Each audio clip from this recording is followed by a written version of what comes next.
महाराष्ट्राचे आराध्य दैवत छत्रपती शिवाजी महाराज, परमपूज्य डॉक्टर बाबासाहेब आंबेडकर, सावित्रीबाई फुले, महाराष्ट्र नवनिर्माण सेनेचे अध्यक्ष सन्माननीय राजसाहेब ठाकरे, नितीन सरदेसाई साहेब, अभ्यंकर साहेब, माझे सर्व सहकारी, तसंच या माहीम दादर प्रभादेवीचे आपले तरुण तडफदार उमेदवार अमित राजसाहेब ठाकरे.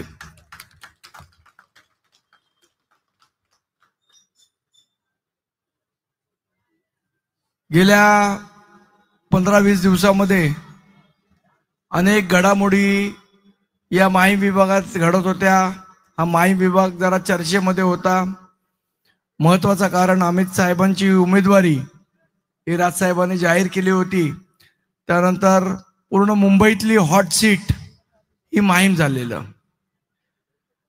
आणि बाकी सगळ्यांकडे दुर्लक्ष होत होतं आणि ते दुर्लक्ष होतंय म्हणून काही लोक नाटकं करत होती. त्यातला हा एक माहीम प्रभादेवीचा आमदार. माझ्यावर राजसाहेब अन्याय करणार नाहीत, मला राजसाहेब लढायला देतील. तुला पहिली गोष्ट मागे घ्यायला कोणी सांगितलं होतं हे पहिले एकदा लोकांना सांग. या इथे बसलेल्या किंवा राजसाहेब किंवा आमच्यापैकी कोणानेही तुला सांगितलं होतं का की तू उमेदवारीचा अर्ज भरू नकोस, तू आमदारकी लढवू नकोस? एक स्टेटमेंट दाखवायचं. महाराष्ट्र नवनिर्माण सेनेच्या महाराष्ट्र सैनिकांनाही माहिती होतं की आता काय सदा सरवणकर पुन्हा निवडून येत नाही आणि आपण निवडून येणार नाही हे त्यांना माहिती आहे. त्याच्यासाठी प्रसिद्धी घ्यायला ही सगळी नाटकं आहेत. म्हणजे काही लोक आहेत ना आपल्याला हुकमी हसवतात. जसे हास्य जत्रामध्ये वगैरे कसे लोक हसवतात आपल्याला, कलाकार असतात ते, तसे काही लोक हुकमी रडतात. हुकमी रडू शकतात म्हणजे मनात आणलं आता रडायचं की ते रडू शकतात. त्यातलं एक नाव म्हणजे सदा सरवणकर, हुकमी रडणारा माणूस. बरं, यांना एवढी भीती, यांनी काही काम केलं नाही 5 वर्ष म्हणून निवडणुका लागायच्या आधी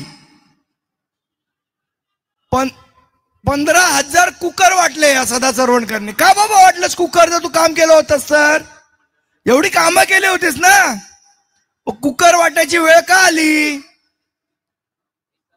आणि आता जी रॅली फिरते सगळ्या कुकरवाल्या शिट्ट्या घेऊन फिरतात पाठीमागे त्याच्या. हा असला आमदार असतो काय कुकर वाटणारा? निशाणी नशीब कुकर नाही यांची.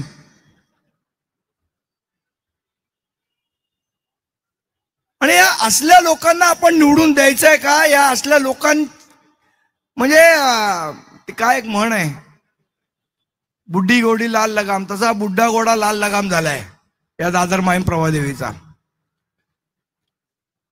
आता किती वर्ष तुम्ही तेच तेच तेच तेच तेच तेच म्हणजे यांचा चेहरा बघून पण कंटाळा आला इथल्या लोकांना. आणि त्यांना पाहिजे एक फ्रेश नवीन तरुण तडफदार चेहरा आणि तो आहे म्हणजे आमचा अमित ठाकरे. आणि याच अमितला आपल्याला प्रचंड बहुमताने निवडून द्यायचं आहे. तो काम करेल का? 100% करेल. ही महाराष्ट्र नवनिर्माण सेनेच्या महाराष्ट्र सैनिकाची गॅरंटी आहे. सध्या गॅरंटीचे दिवस आहेत म्हणून ही महाराष्ट्र सैनिकांची गॅरंटी आहे. अमित ठाकरे जे काम करतील ते गेल्या 50 वर्षात दादर माहीम प्रभादेवीमध्ये झालं नाही अशा पद्धतीचं काम करतील. त्यांच्याकडे विजन आहे, त्यांच्याकडे कल्पना आहेत. यांच्या विकासाच्या कल्पना काय आहेत बघितल्या आम्ही. संडासावरचा पत्रा लावायचा आणि अख्खा संडास आम्ही बांधलं म्हणून सांगायचं, हे यांच्या विकासाच्या कल्पना आहेत,